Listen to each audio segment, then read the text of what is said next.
अस्सलाम वालेकुम बेटा। लास्ट टाइम मूं क्लास के जॉइंट कॉस्ट एलोकेशन बारे के डिस्कशन करो। अगे कि मूं मुख्तलिफ मेथड सीधी हगा डिस्कस करो। मार्केट वैल्यू और सेल वैल्यू मेथड डिस्कस करो। पहागे कि मूंगा एवरेज यूनिट मेथड, पहागे कि क्वांटिटेटिव मेथड और सही ना दा मूं डिस्कस करो। खुदे कि बाज़ी प्रोडक्ट्स दा सीवी चे हगा at the split off point हगा सेलेबल नवी ठीक ना। At the split off point saleable नवी ना मुराद दा चे हगा फर्दर प्रोसेसिंग हगी ता ज़रूरत हुई नो चे दा से किस्म जॉइंट प्रोडक्ट्स मुंग सरवी चे हगी दा पारा फर्दर प्रोसेसिंग ज़रूरत हुई नो हगा बहुम मुंगा प मार्केट सेल वैल्यू मेथड को हगे के बल्ल गोंद के वेरिएशन मुंग रावलू हगे के हाइपोथेटिकल मार्केट वैल्यू चे दा हगा बमुंगा डिटरमिन को दलते तासु खपल बुक के उगोरे नो market or sale value method देखि यो मेथड हगा एक्सप्लेन शवे दे चे हगा बमुंगा हगा टाइम यूज को चे कला प्रोडक्ट्स सेलेबल वी at the split off point होको प्रोडक्ट्स सेलेबल नवी at the split off point नो बेगे के उमंग लग वेरिएशन को आगे के उमंगा सुको दलते तासु उगोरे products not sellable at the stage of completion at the split of point and therefore without any market value requires additional processing to place them in marketable condition। ठीक मतलब उनको सेल करने के लिए और प्रोसेस की ज़रूरत होती है। In such case the basis for allocation of the joint production cost is hypothetical market value at the split off point. So दिल तक उमंगा हाइपोथेटिकल मार्केट वैल्यू से हगा डिटरमिन को सही ना। हाइपोथेटिकल मार्केट वैल्यू मुंग संग डिटरमिन को नो to arrive at the basis of apportionment it is necessary to use a working back procedure whereby the after split of processing cost is subtracted from the ultimate sale value to find a hypothetical market value। So dal among da sikuchi come after split of point the after split of point na baad che kam cost razi सही separable cost से तमुंगो या after split off point cost से तमुंगो हागा cost से दे हागा मुंगा दो market value ना minus को सही ना चिकम अल्टीमेट मार्केट वैल्यू भी नमुंग तबा हागा मार्केट वैल्यू राशि चेप हागा बा पर स्प्लिट ऑफ पॉइंट पाने कम मार्केट वैल्यू बिया द हागी पर बेस बांधे मुंगा जॉइंट कॉस्ट से दे हागी एलोकेशन को सही ना नो दे मन दियो एक्सरसाइज को होपफुली इंशाल्लाह अस्ताफु जहन तबा द मेथड ची दे राशि सही द देर पारा एक्सरसाइज 8 दे तासु खपल बुक के एक्सरसाइज 8 ची दे हगा रावाड़ो द एक्सरसाइज 8 दे सही ना। हाँ दिल दे तासु गोरे नो दे लिखली दी चे द स्कैंस company manufactures 3 different products from a single raw material. एक कंपनी है जो एक ही रॉ मटेरियल से 3 डिफरेंट प्रोडक्ट जो है वो बनाती है। Summary of production cost shows उसकी जो समरी है कॉस्ट की वो गिवन है। 3 प्रोडक्ट्स ये बनाते हैं एस के एंड ए ठीक। उसके आउटपुट्स गिवन है एस जो प्रोडक्ट है उसके 80,000 यूनिट्स प्रोड्यूस हुए हैं, के जो है उसके 200,000 प्रोडक्ट्स प्रोड्यूस हुए हैं और ए के जो है 160 प्रोडक्ट्स जो है वो यूनिट्स प्रोड्यूस हुए हैं। उनकी पर यूनिट सेलिंग प्राइस जो है वो भी गिवन है। एस की जो पर यूनिट सेलिंग प्राइस है वो 0.75 सेंट्स है, के की जो है वो $1 है और ए जो है उसकी $1.5 जो है वो प्राइस है ठीक। उसके अलावा एडिशनल इंफॉर्मेशन भी गिवन है जो सेपरेबल कॉस्ट मतलब after the split off point उस पर जो कॉस्ट आए हैं वो उनकी डिटेल्स जो है वो गिवन है। So after the split off point material के लिहाज से 90,000 खर्चा आया है टोटल। लेबर का इस प्रोडक्ट पे 3,000, के प्रोडक्ट पे 20,000, ए प्रोडक्ट पे 30,000। वेरिएबल फैक्ट्री ओवरहेड का इस प्रोडक्ट पे 2,000 का खर्चा आया है, के प्रोडक्ट पे 10,000 का खर्चा आया है और ए प्रोडक्ट पे जो है वो 16,000 खर्चा आया है ठीक। फिक्स फैक्ट्री ओवरहेड पे जो है वो 15,000 एस का है और के प्रोडक्ट का जो फिक्स फैक्ट्री ओवरहेड है वो 34,000 है, ए का जो है वो 30,000 है। सो ये सारे वो कॉस्ट हैं जो after the split off point occur हुए हैं, ठीक। मतलब उन प्रोडक्ट्स को, इन जॉइंट प्रोडक्ट्स को सेलेबल हालत में लाने के लिए ये एडिशनल कॉस्ट जो हैं इनकर हुए हैं, ठीक। फिर एडिशनल इंफॉर्मेशन गिवन है that all separable cost have been assigned to product but the joint cost has not been allocated. Uh, all of the year's output was sold. आपसे रिक्वायर क्या है, पूछा क्या गया है, the gross profit for each product allocating the joint cost by the market value method. आपने जो है मार्केट वैल्यू मेथड यूज़ करना है और उसी के थ्रू जो है जॉइंट कॉस्ट की एलोकेशन करनी है। अच्छा, यहाँ पे ये कन्फ्यूजन होगी कि आया आपने कौन सा मेथड जो है वो यूज़ करना है, क्योंकि यहाँ पे सिंपली आपसे कहा गया है that market value. So market value तो प्रीवियसली हमने किया हुआ है, ठीक। सो ये दूसरा तरीका जो हम कर रहे हैं, ये डिफरेंशिएशन मतलब आपको किस तरह पता चलेगा कि हमने कौन से तरीके से मार्केट वैल्यू के थ्रू ये करना है। सो जब भी आपको एडिशनल कॉस्ट गिवन हो, सही, या आफ्टर सेपरेबल कॉस्ट गिवन हो, सो आपने ये मेथड यूज़ करना है जो अभी हम करने वाले हैं, ठीक। अगर after the split of cost जो है वो नहीं गिवन, सो फिर आपने वही प्रीवियस जो पिछले हमने क्लास में किया था वही मेथड जो है आपने यूज़ करना है, ठीक। सो अभी हमारे पास 3 प्रोडक्ट्स हैं, एस, के एंड ए, ठीक। सबसे पहले हमने लिखना है पर यूनिट मार्केट वैल्यू, कि उनकी पर यूनिट मार्केट वैल्यू कितनी है। सो एस जो प्रोडक्ट है उसकी पर यूनिट मार्केट वैल्यू थी $0.75, ठीक। के जो है उसकी मार्केट वैल्यू थी $1 और ए जो प्रोडक्ट है उसकी मार्केट वैल्यू थी पर यूनिट 1.5, सही। एस के जो है यूनिट्स 80,000 प्रोड्यूस हुए हैं, यूनिट्स प्रोड्यूस 80,000। के जो है वो 200,000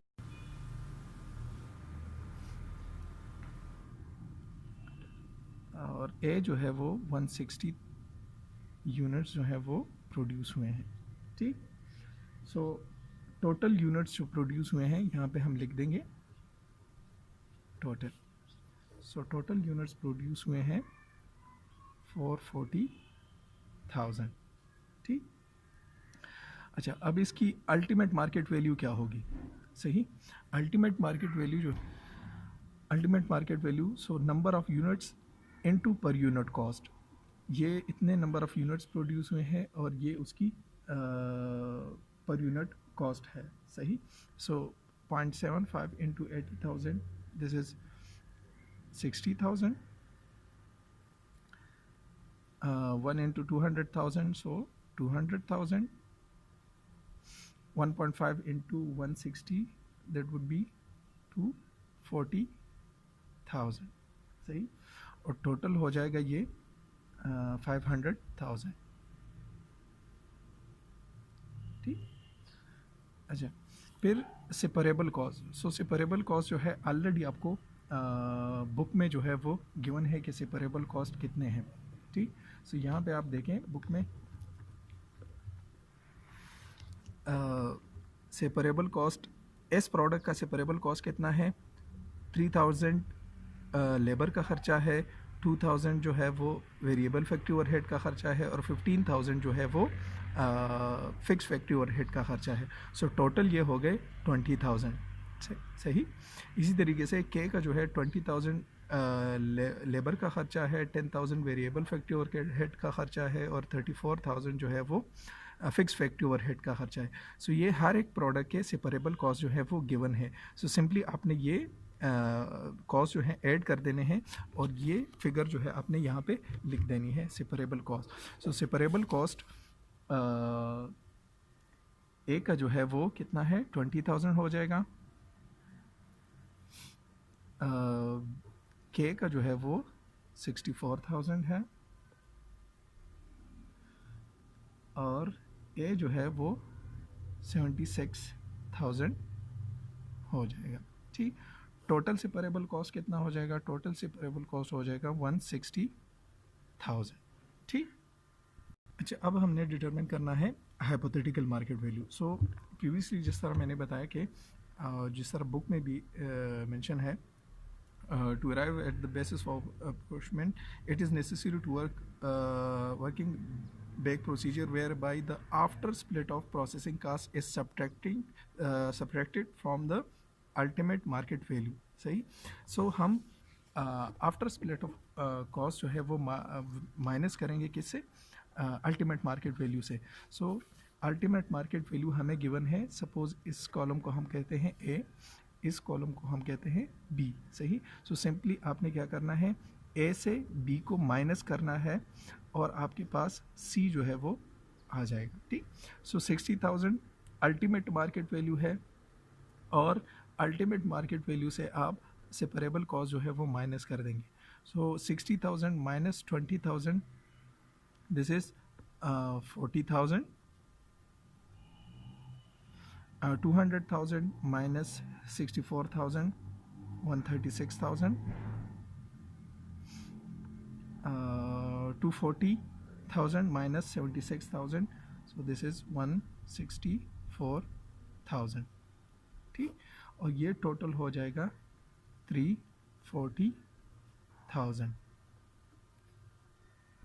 अच्छा, नेक्स्ट आपने करना है कि जॉइंट कॉस्ट की एलोकेशन आप करनी है।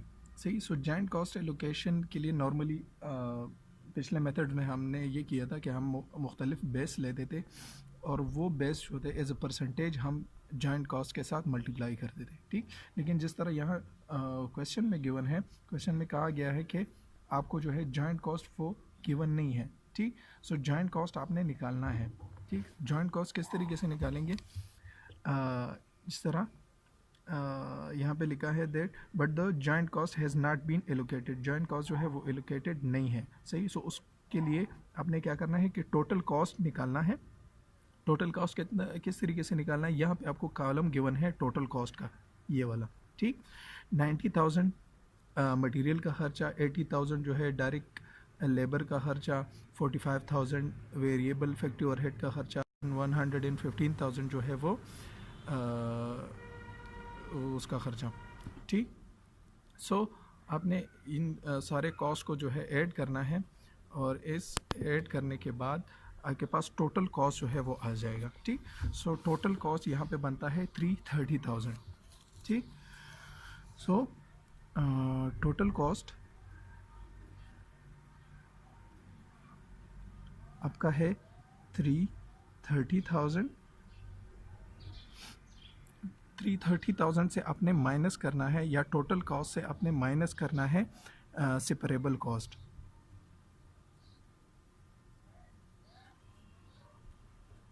सही। सो सेपरेबल कॉस्ट कितना है, वो टोटल आपको यहाँ पे गिवन है 160,000। सो 330,000 माइनस 160,000 आपके पास आ जाएगा जॉइंट कॉस्ट। ठीक। So 330,000 minus 160,000, this would be equal to 170,000। ठीक। अब 170,000 क्या है? जॉइंट कॉस्ट है। इस जॉइंट कॉस्ट में से हर एक की आपने परसेंटेज लेनी है। सही। कि हर एक का हिस्सा इसमें, इस जॉइंट कॉस्ट में से हर एक प्रोडक्ट का हिस्सा कितना बनता है। ठीक। सो उसके लिए हम क्या करते हैं कि जिस तरह पिछले मार्केट वैल्यू मेथड हमने किया था वही प्रोसीजर हम यहाँ पे अपनाएंगे। ठीक। सो मार्केट वैल्यू में टोटल मार्केट वैल्यू है eight the split off point जो हाइपोथेटिकल है। ठीक। वो 340,000 है। सही। सो 340,000 में से ए का कितना हिस्सा बनता है? सो 40,000 डिवाइडेड बाय 340,000। सही। सो ये तकरीबन बनेगा 12%। सही। ये 12% बनेगा। 136,000 डिवाइडेड बाय 340,000, ये तकरीबन बनेगा 40%। सही। 164,000 डिवाइडेड बाय 340,000, सो ये बनेगा 48%। सही।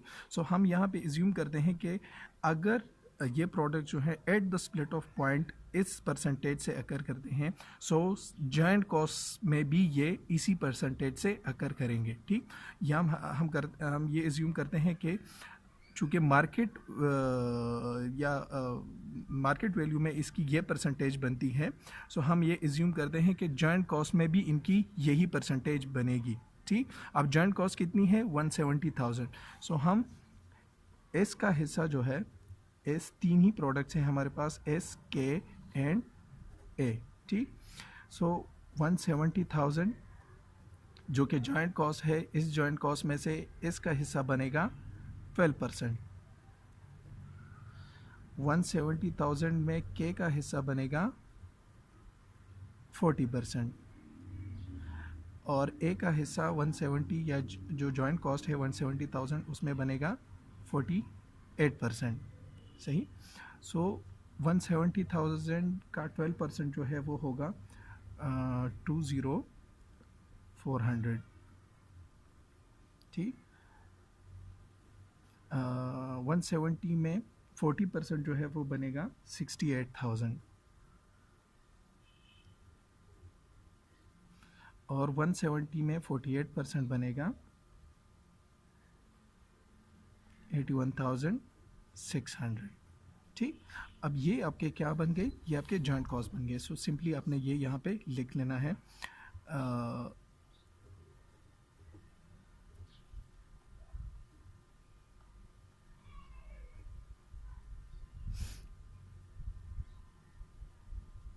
और ये टोटल हो जाएंगे वही 170,000। ठीक, अच्छा, अब आपने क्या करना है, जॉइंट कॉस्ट आपके पास आ गया, अब आपने करना है कि टोटल कॉस्ट जो है वो निकालना है। ठीक, सो टोटल कॉस्ट क्या बनेगा, टोटल कॉस्ट बनेगा जो बिफोर आफ्टर सेपरेशन कॉस्ट है बी प्लस जो आपका जॉइंट कॉस्ट है। ठीक, before separation cost plus joint cost. So आप कह सकते हैं, आप इस कॉलम को नाम दे सकते हैं डी। ठीक, सो टोटल कॉस्ट आपका बनेगा, आप यहाँ पे लिख सकते हैं that it would be B plus D. सही, जो सेपरेबल कॉस्ट है और जो जॉइंट कॉस्ट है उसको सिंपली आपने ऐड कर देना है। सो ये टोटल बनेगा कितना, 20,400 प्लस 20,000, सो 40,400। ठीक, 68,000 प्लस 64,000, सो ये बनेगा 132,000 और ये हो जाएगा 157,600। ठीक, टोटल कॉस्ट आपका बन जाएगा वही 330,000। ठीक, अच्छा, अब आपने निकालना है gross profit. So gross profit किस तरीके से निकालेंगे, ग्रॉस प्रॉफिट आप नॉर्मली हम जो निकालते हैं वो हम रेवेन्यू से क्या माइनस करते हैं, कॉस्ट जो है वो माइनस करते हैं। ठीक, सो इस कॉलम को सिंपली जो आपने बी प्लस डी लिखा है इसको आप ई नाम दे दें। ठीक, और ग्रॉस प्रॉफिट क्या होगा, ग्रॉस प्रॉफिट होगा आपकी अल्टीमेट मार्केट वैल्यू, सही, जो आपकी रेवेन्यू है। ठीक, सो उस रेवेन्यू से आप टोटल कॉस्ट जो है वो माइनस करेंगे। So revenue minus total cost आपका ग्रॉस प्रॉफिट आ जाएगा। ठीक, या सिंपली यहाँ पे लिख सकते हैं that it would be A minus E. ठीक, सो ग्रॉस प्रॉफिट आपका हो जाएगा 60,000 माइनस 40,400, सो ये हो जाएगा 196,000।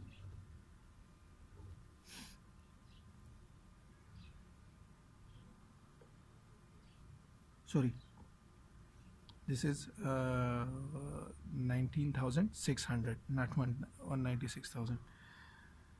अच्छा, ये हो जाएगा 68,000 और सी जो है वो हो जाएगा 82,400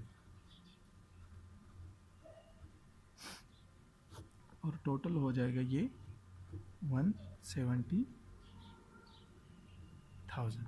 ठीक, सो ये आप मेथड तब यूज़ करेंगे जब आपके जॉइंट कॉस्ट जो है या जॉइंट प्रोडक्ट जो हैं वो not saleable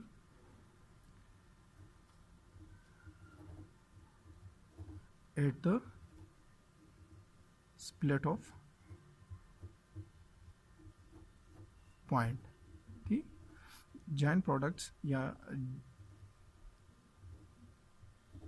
joint products not saleable eight the split off point, तब आपने ये मेथड यूज़ करना है। अगर जॉइंट प्रोडक्ट जो हैं वो सेलेबल हैं at the split off point,